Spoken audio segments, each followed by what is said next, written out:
이 본문은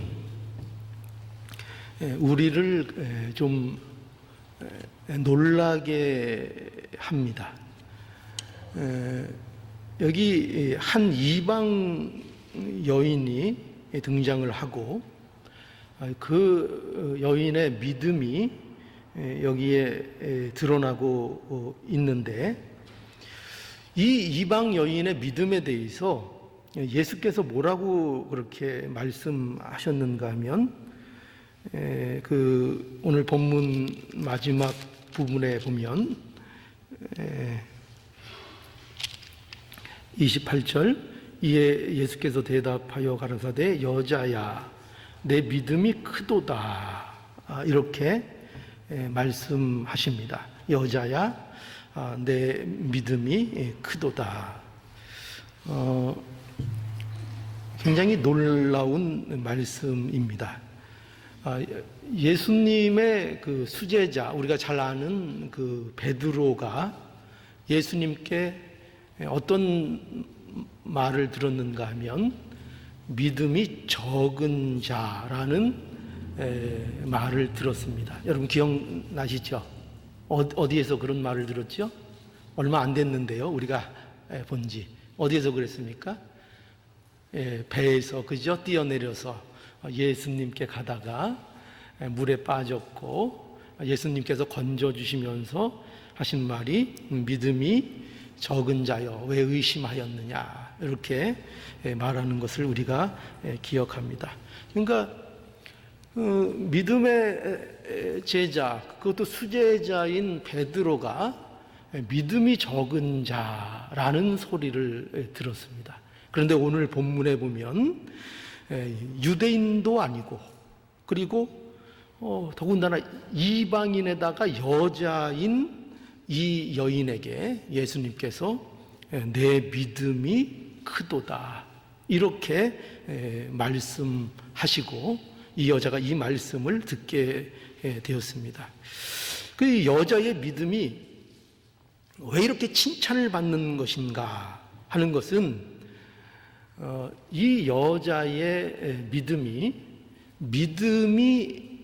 무엇인지를 우리에게 보여주고 있기 때문입니다. 그러니까 믿음의 본질, 믿음이 무엇이냐, 그 믿음은 어떠한 믿음이어야 하는가, 믿음의 역사가 어떤 것인가 하는 것을 이 가나안 이방 여자의 모습을 통해서 잘 보여주십니다.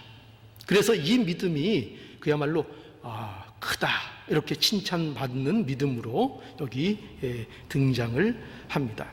자, 그래서 오늘 우리가 이 여자의 믿음, 이걸 통해서 이 가나안 여인의 믿음을 통해서 믿음의 본질이 무엇인가를 우리가 볼 수 있기를 바랍니다. 오늘 이 본문은 여기 우리가 아는 대로 예수께서 두로와 시돈 지방으로 들어가셨다 하는 말씀으로 이 말씀이 시작됩니다.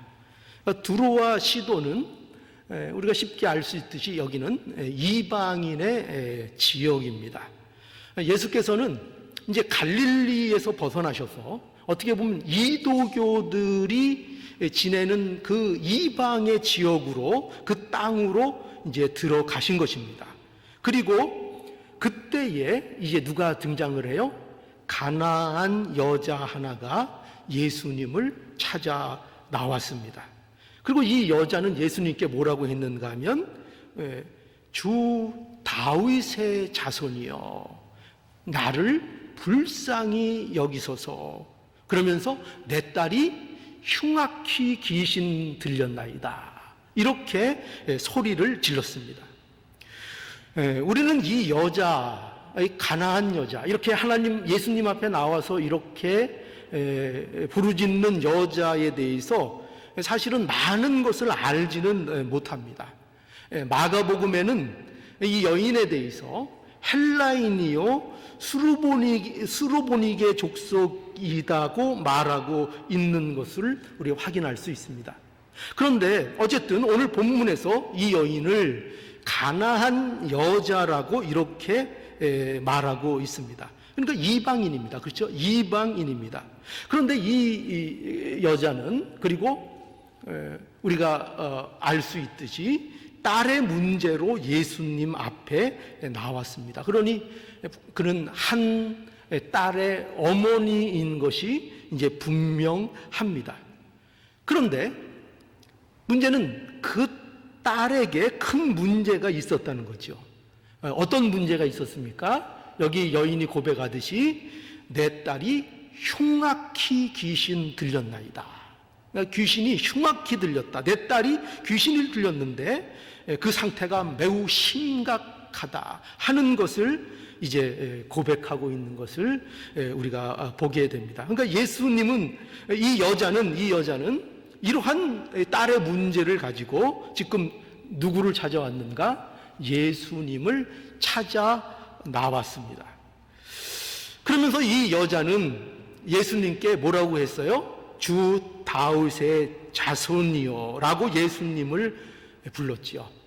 이 호칭이 매우 중요한 것입니다. 왜냐하면 구약 성경에서 메시아가 어떻게 약속되고 있는가 하면 다윗의 자손으로 오실 것이라 이렇게 약속되어 있기 때문입니다. 그래서 이 용어는 단순한 용어로 여기 등장하는 것이 아니고, 이것은 이 이방인 여자가 예수님에 대하여 어떤 생각을 가지고 있는가를 분명하게 나타내는 호칭으로서 여기 쓰이고 있습니다. 이 여인은 예수님에 대하여 다윗의 자손이여 이렇게 소리 질렀습니다. 그러니까 이 여인은 예수님을 안 겁니다. 예수님이 누구이신지를 아는 것이고, 예수님이 그 이스라엘, 그 유대인들이 말하는 메시아, 그들의 성경에서 말하고 있는, 예언되고 있는 메시아, 하나님의 아들, 그리고 죄인들을 위해 구주로 오신 그 메시아, 그가 바로 예수 그분이라는 것을 이 여인은 믿었던 것입니다. 어떠한 과정을 통해서 그가 이런 믿음을 갖게 되었는지는 분명하지 않지만, 분명히 이 여인은 이방 여자이지만 예수님의 행하신 일들과 예수님의 일들을 듣고 그 예수님을 구주로 믿었다 하는 것입니다. 그래서 여인은 이 딸의 문제를 가지고 누굴 찾아왔습니까? 예수님을 찾아 나왔던 것입니다. 예수님을 찾아 나왔습니다. 여기서 우리는 이러한 교훈을 배울 수 있습니다. 뭐냐면, 여자는 딸의 문제로 누구에게 나왔어요? 예수님께로 나왔다 하는 겁니다. 딸의 문제로. 딸이 어떻게 되셨습니까? 내 딸이 흉악히 귀신 들렸나이다 라고 합니다. 그러니까 여러분, 이 여인에게 있어서 이 딸의 문제는 그야말로 그 인생에 있어서 만나는 가장 큰 문제일 것입니다. 그죠? 가장 큰 어려움이었을 것입니다. 그런데 이 여인은 예수를 믿는 자입니까? 안 믿는 자입니까? 예수를 믿는 자입니다. 예수를 믿는 자입니다. 그는 예수를 믿는 자인데 그에게 또한 어려움이 있었습니다. 어떤 어려움이 있었어요? 그 딸이 어려운 이 귀신 들렸다 하는 이 굉장히 중대한 흉악한 문제를 겪고 있었던 것입니다. 그러니까 우리는 무엇을 알 수 있는가 하면, 우리의 모든 인생 속에서 괴로운 일이 있다는 것을 우리는 알아야 합니다. 그러니까 이것은, 괴로운 일이 찾아오는 이것은 우리의 문제, 인생에 있어서 큰 짐과 같은 것이 우리에게 찾아오는 일은, 이것은 신자이거나 아니면 불신자이든지 다 삶의 문제로 이런 문제들이 찾아올 수 있다는 것입니다. 예수를 믿어도요, 신앙을 갖고 있어도요, 예, 그렇습니다. 우리에게 있어서 어려운 일들은 그런 신앙에 상관없이 우리의 인생 속에 언제든지 찾아올 수 있다는 것입니다. 예수를 믿는다고 해서 그의 삶에 어떤 삶의 고통이 일어나지 않는 것이 아닙니다. 가나안 여인도 딸의 문제로 누구보다도 이제 큰 괴로움을 겪고 있었던 거죠. 그리고 또한 이러한 일 속에서 이 여인은 이런 일들이 일어나는 원인을 제대로 알았을까요? 그 원인도 제대로 알지 못했습니다. 도대체 왜 이런 일이 자신에게 일어나야 하는지 이유를 잘 알지 못했습니다. 우리들도 마찬가지입니다. 우리들도 어떤 일들에 대해서 우리는 그 일이 왜 일어났는지 분명하게 알거나 분명하게 대답해 줄 수 없습니다. 왜냐하면 우리는 이 모든 일을 주관하는 주관자가 아닙니다. 우리는 하나님이 아닙니다. 그러니 우리는 일어나는 모든 일들에 대해서 그 이유와 그 목적이 무엇인지 그것을 우리는 분명히 알 재간이 없습니다. 우리는 알지 못합니다. 그러나 여러분, 우리가 잊지 말아야 될 것은 뭐냐면 우리가 그 이유와 목적을 모른다 뿐이지 그런 일들이 이유 없이 어떤 목적도 없이 일어나는 일은 이 세상에 하나도 없다는 것입니다. 모든 것이 이유가 있고 모든 것이 목적이 있다는 것입니다. 그러나 우리는 그 이유와 목적을 분명히 알지는 못하지요. 그런데 이 가나안 여인도 우리가 보는 바와 같이 자신이 당하는 일들에 대해서 분명히 그 이유를 온전히 다 알지는 못했습니다. 그러나 우리가 명심해야 될 게 있어요. 뭐냐면 이 여인은 이것을 알았습니다. 뭐를 알았는가? 이 여인이 자신이 지금 이러한 현실 속에서 무엇을 해야 하는지를 이 여인은 분명히 알았다는 것입니다. 과연 무엇을 이 상황에서 해야 되는지, 무엇을 했습니까? 그것은 예수님께 나가야 한다는 것을 이 여인은 분명하게 알았던 것입니다. 그래서 이 여인은 예수께서 자신들이 사는 지역에 오셨다 하는 소식을 듣자 주체 없이 그 예수님을 찾아 나서게 된 거죠. 여러분, 우리는 여기에서 무엇을 봅니까? 믿음을 봅니다. 믿음의 역사를 봅니다. 믿음이라는 것이 무엇인지를 우리는 보게 됩니다. 여러분, 많은 사람들에게요 문제가 일어납니다. 그렇죠? 세상에 문제 없는 인생은 없습니다. 어떤 의미에서든지 그 인생, 아까도 말씀드렸지만 신자이든지 불신자이든지 인생에 있어서 여러 가지 어려운 일들을 반드시 만나는 일들이 생깁니다. 그러나 여러분 보세요. 그러나 사람들이요, 그 문제를 가지고 모두 그리스도 앞으로 나오는가 하는 것입니다. 어떻습니까? 모두 나오지 않습니다. 아무리 어려운 일이 있어도 예수 그리스도께 나오지 않는 자들이 더 많을지 모릅니다. 아니, 오히려 어떤 문제를 가지고 예수 그리스도 앞에 나오는 자들은 그야말로 소수에 불과할지도 모릅니다. 그런데 이 여인이 예수 그리스도를 찾아온 것입니다. 여러분, 한번 생각해 보십시오. 이방 여자 가나안 여인이 예수님을 찾아온다는 것은요, 이게 결코 쉬운 문제가 아닙니다. 결코 쉬운 일이 아닙니다. 이 여인은 어떻게 보면 다른 사람들의 눈치가 많이 보였을지도 모릅니다. 그렇죠? 같은 가나안 사람들이 어떻게 생각할까? 이런 생각 안 했을까요? 내가 이방인인데 예수님 저 유대인 저 사람에게 나가는 것이 이 우리 가나안 사람들에게, 이 이방 사람들에게 이게 어떻게 생각이 들까? 또는 나간다 하더라도 그럼 유대인들은 나를 어떻게 생각할까?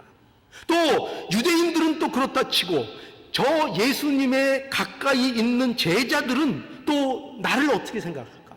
나를 맞고 서진 않을까? 나를 박대하진 않을까? 이런 것들이 있을 수 있습니다. 얼마든지 이런 눈치를 보고 이런 생각들을 할 수 있습니다. 그런데 이 가나안 여자는 이런 문제에 매이지 않았습니다. 이 문제에 매이지 않고 이 여인은 이 문제에 대해서 아주 단순하게 생각했습니다. 아주 단순하게, 그리고 아주 명확하게 결정을 내렸습니다. 그리고 어떻게 했습니까? 예수님 앞에 찾아 나왔습니다. 여러분, 왜 그랬을까요? 왜 이 가나안 여인은 이렇게 모든 것들, 이 어려운 모든 환경적인 요소들을 뿌리치고 담대하게 예수님 앞에 나올 수 있었을까요? 그 이유가 뭘까요? 예수님만이 소망이기 때문입니다. 그것을 이 여인은 알았기 때문입니다. 예수님만이 이 문제를 해결할 수 있는 유일하신 분이라는 것을 그는 알았습니다. 그래서 그 믿음의 역사가 이 여인을 모든 것을 극복하며 나올 수 있도록 만들었습니다. 이 믿음의 역사입니다. 이것이 믿음의 역사입니다. 가나안 여자에게 딸의 문제는 큰 문제이고 어려운 문제이지만 그것으로 인해서 여인은 뭐를 손해보지 않았는가? 자신이 갖고 있는 믿음에 대하여 결코 손해보지 않았습니다. 그렇죠? 아니, 오히려 이 모든 상황들이 우리에게 뭘 보여주는가 하면 오히려 예수님께로 더 나아가고 예수님을 더 찾는 일이 되었다는 것을 우리에게 보여주고 계십니다. 그러니까 이 여인이 겪는 고난, 그것으로 인하여 이 여인은 그녀의 믿음이 드러나는 일이 되었고, 그것이, 그 고난이, 그에게 짐과 같은 이 고난이 뭐가 됐다고요? 그 여인의 믿음이 어떠한가를 더욱더 드러내는 일이 되었고, 그 일은 하나님의 영광을 드러내는 일이 되었다 하는 것입니다. 이게 믿음의 역사입니다. 믿음은 우리에게 이러한 일들을 일으킵니다. 우리의 하나님은 어떤 하나님이신가? 우리의 하나님은 사랑하는 자들에게, 그 사랑하는 자, 곧 부르심을 입은 자들에게 모든 것이 합력하여 선을 이루도록 역사하시는 하나님이라는 것을 이 가나안 여인의 이 모습을 통해서 우리에게 보여주십니다. 어떤 것도 이 믿음의 역사를 막아설 수가 없는 것입니다. 오늘 본문에 보면은 매우 예상하지 못한 전개가 이루어지는 것을 우리는 이제 보게 돼요. 그것은 뭐냐면은 오늘 이 본문에 보면은요, 예수님이 그 여자의 간청에 대해서 침묵하시는 것을 보게 됩니다. 우리는 예수님을 어떻게 생각합니까? 예수님은 우리가 쉽게 설명하려면 이렇게 설명할 수 있겠죠. 예수님은 친절한 분이시고, 예수님은 인자와 사랑이 무한하신 분이시고, 예수님은 결코 어떤 자들을 무시하거나 어떤 자들에 대해서 무관심할 그런 분이 아니라는 것을 우리는 잘 알고 있습니다. 그렇죠? 예수님은 어떻게 말씀하셨어요? 누구든지 다 나오라 하셨습니다. 그죠? 누구든지 안식이 필요하고 그 쉼이 필요한 자는 다 내게로 나오라. 내가 너희를 쉬게 하리라. 안식을 주시겠다 말씀하신 우리 예수님이십니다. 그런데 우리는 그래서 무엇을 쉽게 예상할 수 있는가? 이 가나안 여인이 예수님 앞에 나와서 다윗의 자손이여 나를 불쌍히 여겨주소서, 내 딸이 흉악히 귀신 들렸나이다, 이 외침을 들었을 때 우리는 쉽게 이렇게 생각할 수 있습니다. 예수님께서 이 문제에 있어서 적극적으로 응답하셨을 거라, 이렇게 분명히 우리는 예상할 수 있습니다. 왜냐하면 우리가 아는 대로 예수님은 그런 예수님이기 때문입니다. 예수님은 친절하시고 사랑을 베푸시고 어떤 자도 무시하지 아니하시고 어떤 자에게도 무관심하지 아니하신 예수님이기 때문입니다. 그런데 오늘 본문은 전혀 우리가 예상치 못한 일로 전개가 되고 있습니다. 어떻게 되고 있습니까? 23절에 보니까 예수는 한 말씀도 대답지 아니하시니라 라고 되어 있습니다. 한 말씀도 대답지 아니하셨다. 예수님은 침묵하셨습니다. 예수님은 이 여인의 간곡한 이 외침에 대하여 예수님께서는 듣고 침묵하셨습니다. 한 말씀도 하지 아니하셨고 입을 닫으셨습니다. 그리고 24절에는 또 이렇게 말씀합니다. 나는 이스라엘 집에 잃어버린 양 외에는 다른 데로 보내심을 받지 아니하였노라 라고 말씀합니다. 이 말씀은 매우 냉정해 보입니다. 그렇죠? 예수님께서 이렇게 냉정하게 말씀하십니다. 여러분, 이 내용들을 우리가 한마디로 정리하면은요, 이거예요. 예수께서 가나안 여인의 요청에 대해서 침묵하시고 그 요청을 거절하신 것입니다. 이것이 한마디로 정리할 수 있는 내용입니다. 그러면 우리는 이런 의문을 반드시 가질 수 있습니다. 왜 그렇게 하셨을까? 아니, 우리가 아는 예수님의 모습이 아닌데 예수님은 왜 그렇게 하셨을까? 왜 예수님은 침묵하시고 왜 예수님은 이 여인을 거절하셨을까? 거기에는 분명한 목적과 이유가 있습니다. 그것은 무엇일까요? 그것은 이 침묵과 이 예수님의 거절을 통해서 예수님께서 드러내고자 하시는 것이 있었던 것입니다. 그 목적이 있었던 것입니다. 그것이 뭐냐면 바로 이 여자의 믿음에 대한 설명인데, 이 여자의 믿음이 어떤 믿음인가? 바로 유대인들에게 고질적인 영적인 병이 있습니다. 그게 뭐냐? 유대주의적 사고입니다. 유대주의적 사고 속에서 벗어나지 못하는 그 유대주의적 관점 속에 갇혀 있었던 그 유대인들, 그들에게 믿음의 역사가 무엇인지를 보여주고 있는 것입니다. 그것을 의도하고 계십니다. 이 여인의 믿음은 유대인들이 갖고 있는 신앙관과 매우 대조적인 것을 예수님께서 드러내주고 계신 것입니다.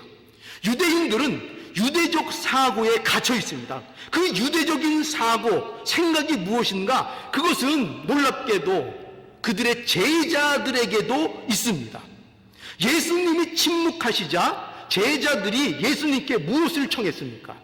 예수님의 침묵이 무언가를 이끌어냈습니다. 제자들로부터 무언가를 이끌어냈습니다. 무엇을 이끌어냈는가 하면 그들이 갖고 있는 그 뿌리 깊은 유대주의적 사고가 그들로부터 나왔습니다.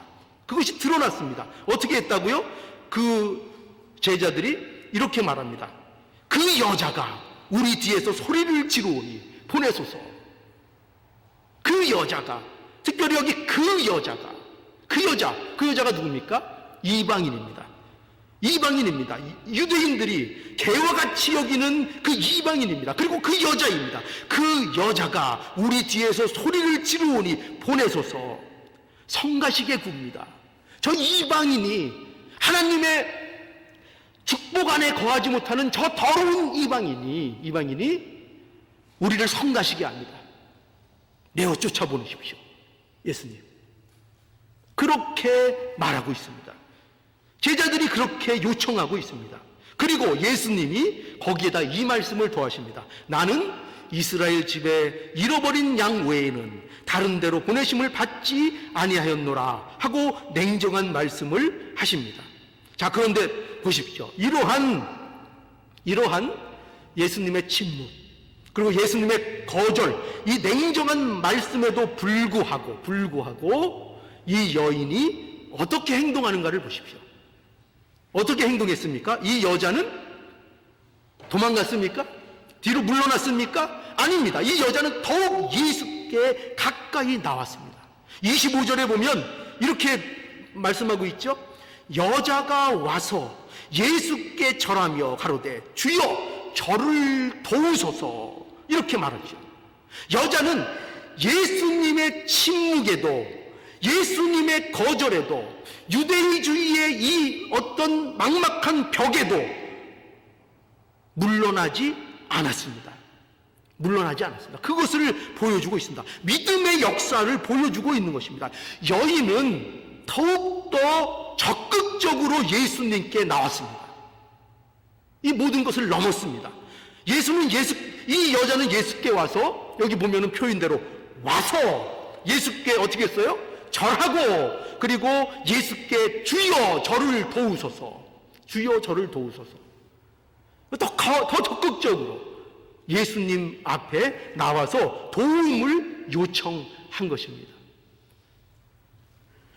우리는 이러한 믿음의 역사 속에서 무엇을 배우게 될까요?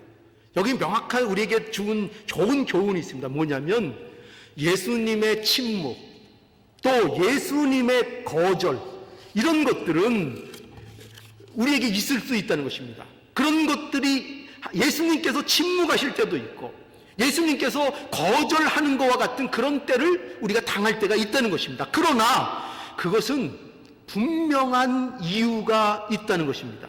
그 침묵과 그 거절, 그것은 결코 우리를 손해보도록 하는 침묵이나 거절이 아니라는 것을 우리는 배워야 합니다.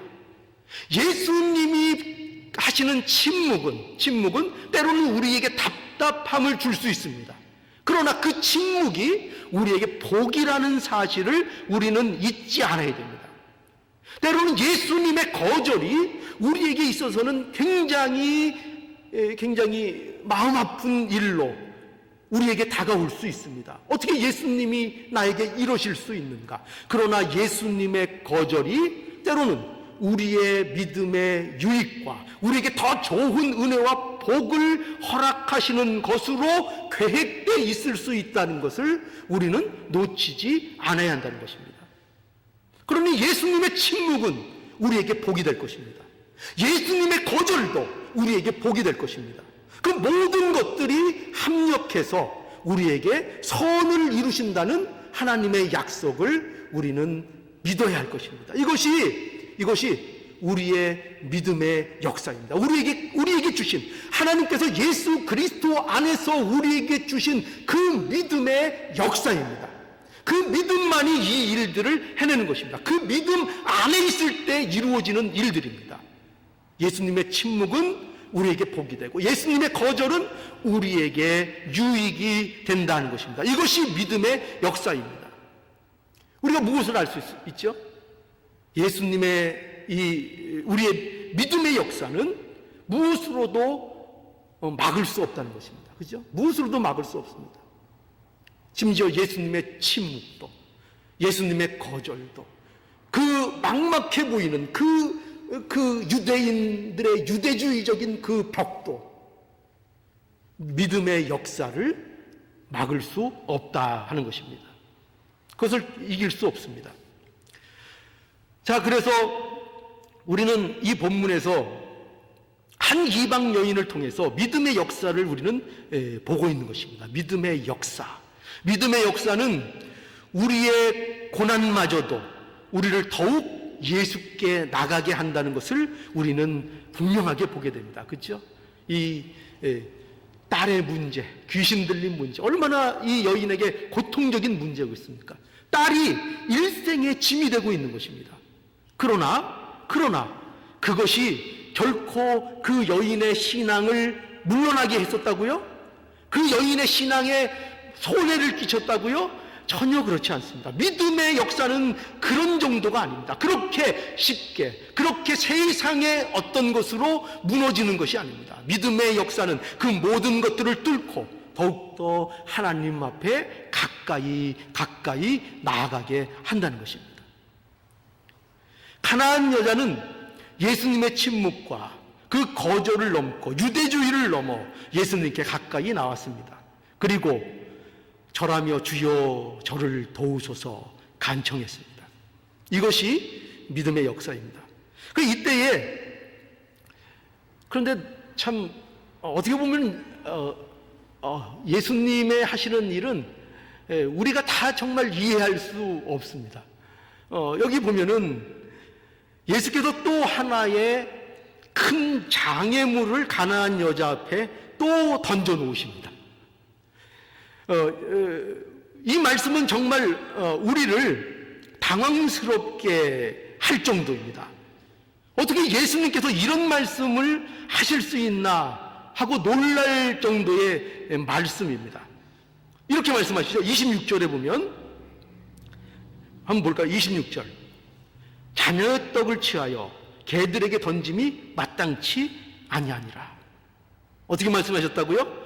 자녀의 떡을 취하여 개들에게 던짐이 마땅치 아니하니라. 누구에게 얘기했습니까? 가나안 여자에게 말했습니다. 예수님의 침묵도 뚫고 예수님의 거절도 뚫고 유대주의라는 그 벽도 뚫고 예수 앞에 엎드려 간청하고 도와달라고 하는 그 여인에게 뭐라고 하셨어요? 자녀의 떡을 괴에게 던짐이 마땅치 아니하다. 이것은 비유적인 말씀이지만 우리는 이 뜻이 무엇인지를 금방 알아들을 수 있는 매우 원색적인 표현입니다. 자녀는 누구입니까? 유대인입니다. 물론 개는 누구입니까? 이방인입니다. 하나님의 축복은 유대인의 것이 아니라 유대인의 것이라는 것입니다. 너희 같은 이방인의 것이 아니라는 것입니다.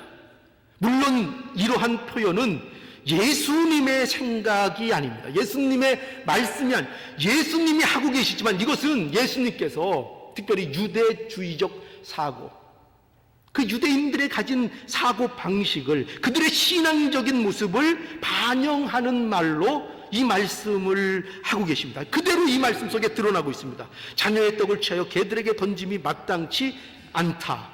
이에 대해서 여자가 이제 대답을 하죠. 뭐라고 대답하는가? 27절 볼까요?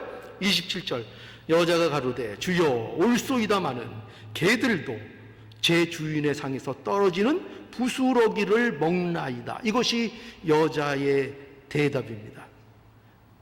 이 대답은요, 이 여인이 갖고 있는 믿음을 보여줍니다.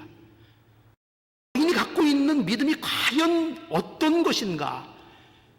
과연 우리가 믿는 믿음의 본질이 무엇인가?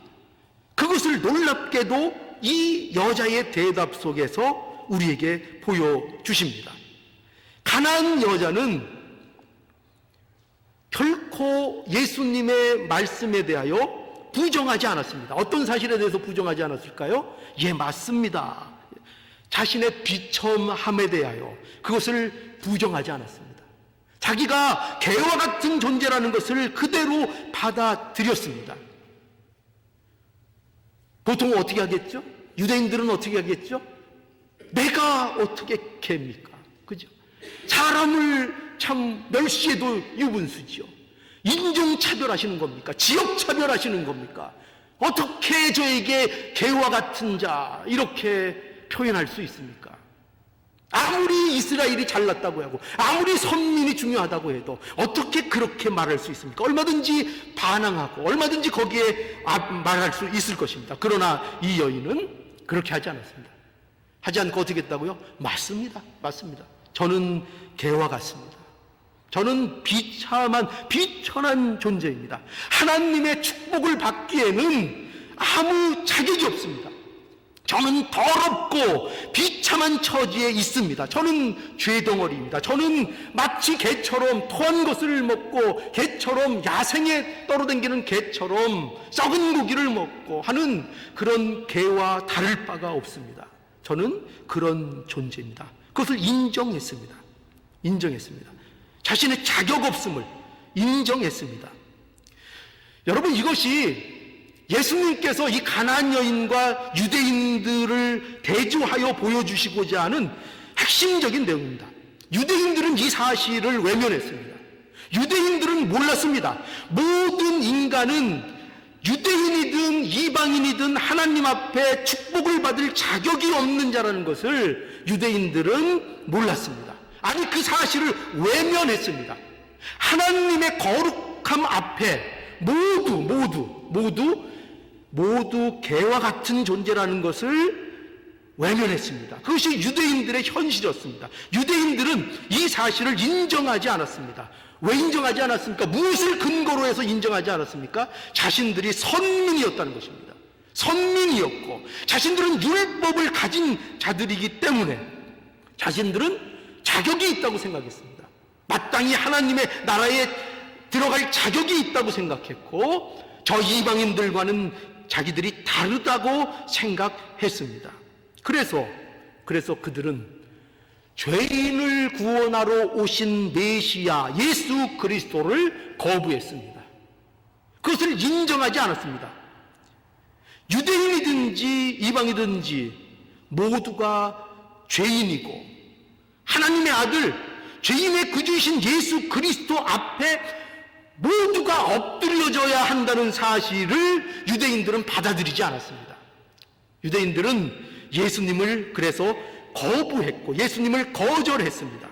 유대인들의 무리들은 예수께 환호를 보냈습니다. 사실은 어떨 때 환호를 보냈습니까? 오병이어의 이적을 베푸실 때, 많은 기적으로 그들의 병을 고칠 때, 많은 무리들이 예수님을 쫓으며 유대인들이 그 예수님에 대해서 환호를 보냈습니다. 그래서 혹자들은 예수님을 엘리야라고도 하고 세례 요한이라고도 하고 예레미야라고도 하고 그렇게 예수님을 환호하고 존경했습니다. 그런데 문제는 무엇입니까? 그들이 그렇게 환호를 했어도 예수님을 다윗의 자손으로 고백하지 않았습니다. 예수님을 그들의 구주로, 죄인된 자들의 구주로, 메시아로, 하나님의 아들로 그들은 받아들이기를 거부했습니다. 숱한 환호를 보냈지만 예수님을 메시아로 받기는 거절한 것을 우리는 기억해야 합니다. 오늘날 우리도 마찬가지의 모습이 있을지 모릅니다. 아니, 세상에 많은 신앙의 안에 있다고 하는 많은 사람들이 이 모습을 갖고 있을지 모릅니다. 예수님의 놀라움들을 보며 그 기적을 보며 예수님께 환호할지 모릅니다. 예수님은 존경받을 뿐이다. 그는 선지자다. 그는 우리가 본받을 뿐이다. 그를 우리가 따라가야 한다. 그렇게 외치고 예수님을 존경한다고 하지만 실상은 예수님을 메시아로는 인정하지 않는 자들이 얼마든지 있다는 것입니다. 얼마든지 있다는 것입니다.